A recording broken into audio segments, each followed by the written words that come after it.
Guys, in your box, you will receive the small package. Inside, you will find a roll.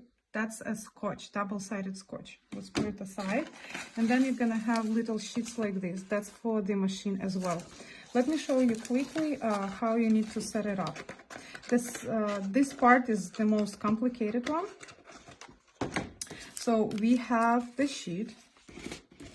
You're gonna take a scotch.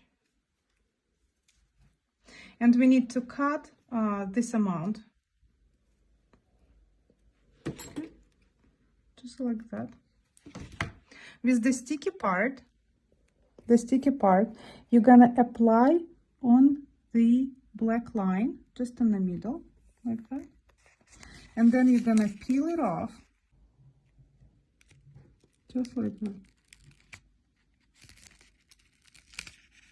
So now I have the sticky part right here.